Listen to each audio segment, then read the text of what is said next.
Chegamos ao quinto tópico da nossa lição, um método sábio. Irmão Silas, ao perceber que os fariseus estavam tentando criar uma crise entre João e ele, o que Jesus fez? Nós vemos que João... Só um detalhe. Sim. Eu não sei se eu vou interromper a sua resposta, mas nós vimos lá no primeiro tópico o que João fez. Isso. Agora nós vamos ver o que Jesus fez, né? Mas pode conduzir, de repente tu vai recapitular o que João fez. O que eu acho bonito aqui é a sincronia de pensamento e de atitude dos dois.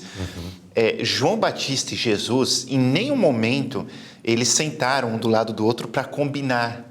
O que iam fazer. O que iam fazer. Olha, você faz assim, eu faço assim. Se alguém um dia falar isso de você, você fala isso de mim. Não, eles não combinaram. Mas os dois tinham comunhão com Deus. Então, Deus dava o direcionamento certo, que parecia que eles estavam combinados.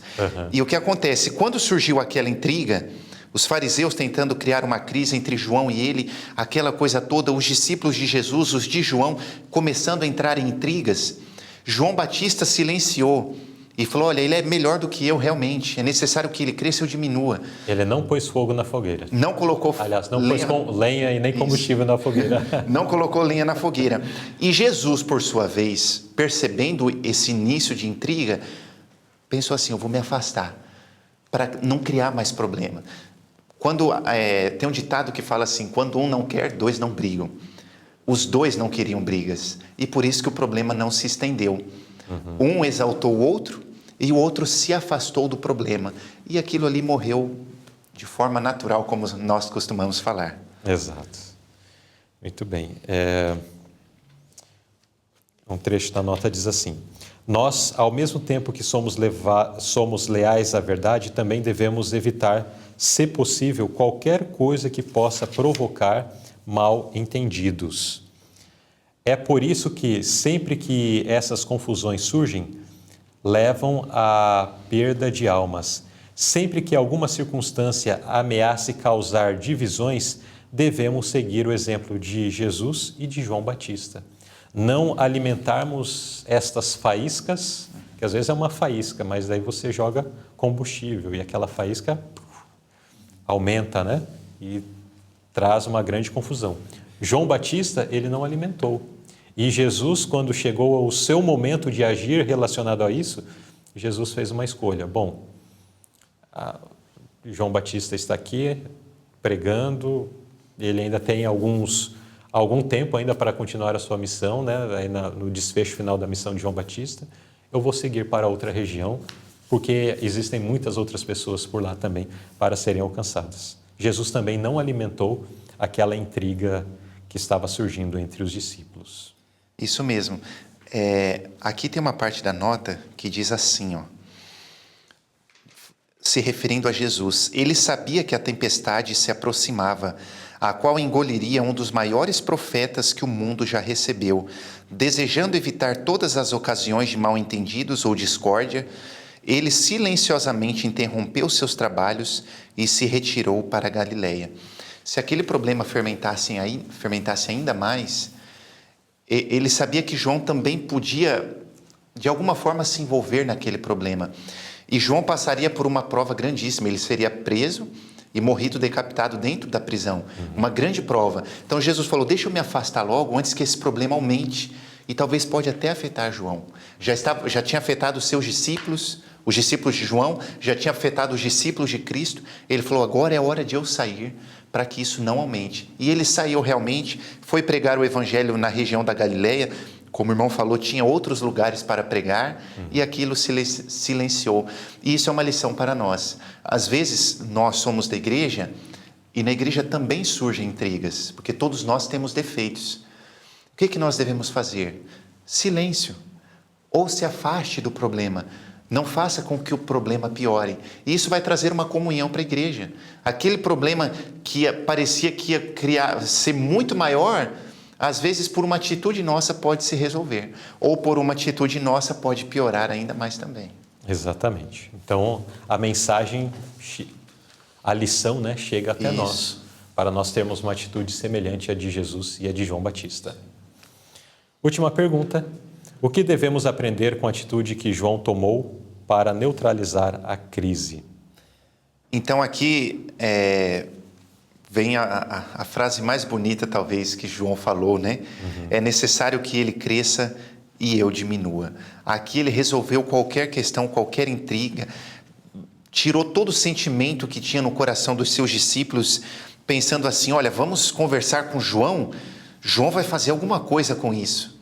E João fala, é necessário que ele cresça e eu diminua. Não demonstrou em nenhum momento algum descontentamento por aquilo que estava acontecendo, porque Jesus estava crescendo em fama e ele estava diminuindo. Ele simplesmente falou, é assim mesmo que deve acontecer.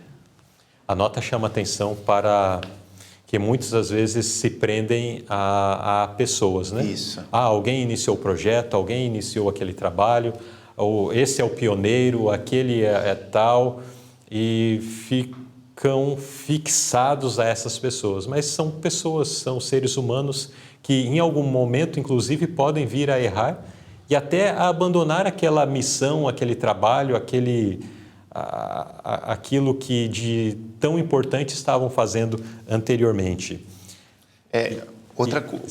Só fechando o pensamento, então, na nota daí chama atenção que nós não devemos nos prender a isso. Pessoas são pessoas, elas cumprem sua missão, têm o seu momento ali do exercício da sua missão, mas em algum momento essa missão também, aliás, a responsabilidade deles com essa missão passa, mas a missão segue. O trabalho continua com outras pessoas, porque, como já mencionamos em outro momento na lição, quem deve ser honrado não é a pessoa.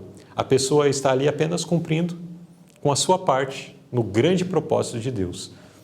Deus deve ser honrado, Deus deve ser glorificado. João Batista sabia disso e é por isso que ele declarou, importa que ele, que é o Messias, cresça e eu, que tinha uma parte aqui para desempenhar e já desempenhei, que eu diminua. Nós muitas vezes temos esse pensamento de que as coisas só se realizam, como o irmão falou, porque aquela pessoa está à frente. E às vezes nós pensamos isso de nós mesmos, né? Se eu tivesse na frente, se eu tivesse lá, não ia acontecer tal coisa. Ou a gente fala, não, deixa eu ir lá, porque se eu não for, ninguém faz. Pensamos assim. E isso já aconteceu comigo também. Eu lembro que, como a gente trabalha na obra, e às vezes tem igrejas que são mais fracas. E já aconteceu comigo de sair de um campo e ficar preocupado com uma igreja e pensar, gente, como que vai ser? Não vai dar certo. A gente que estava ali fazendo o trabalho e agora vai acabar morrendo a igreja. E ficamos nessa preocupação. Só que isso já aconteceu e eu já vi com os meus próprios olhos de sair do campo com essa preocupação, vem outra pessoa e o trabalho acontece melhor do que se eu estivesse lá. E aí eu sempre converso isso com a minha esposa também fala, a gente fala, a obra é de Deus. E nós pensando que era a gente que estava ali para resolver. Mas Deus mostra que Ele pode fazer muito melhor, né? Exatamente. Muito bem, irmão Silas, assim nós estamos chegando ao final desse estudo.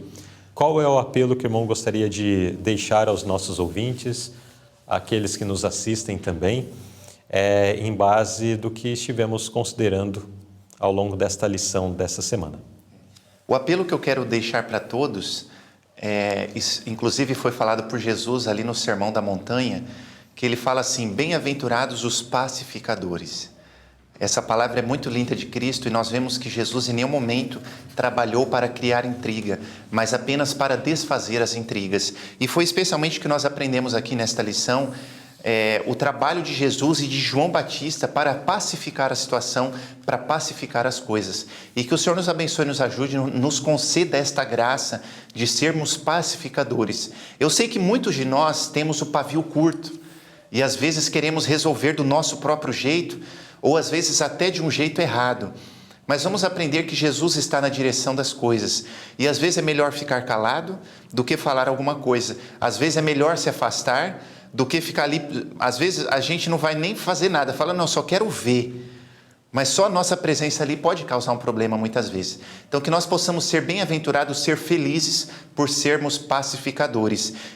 Ellen White fala que essa qualidade de ser pacificador para o mundo é denotado como uma covardia. Esse não gosta de briga, ele é um covarde, mas não é uma covardia. Precisa ter muita coragem para estar diante de uma situação e conseguir ficar calado, ou às vezes conseguir se afastar. Precisa de muita coragem para isso. Que possamos ser pacificadores, que possamos aprender com João Batista e de maneira especial com o nosso Mestre Jesus. Amém.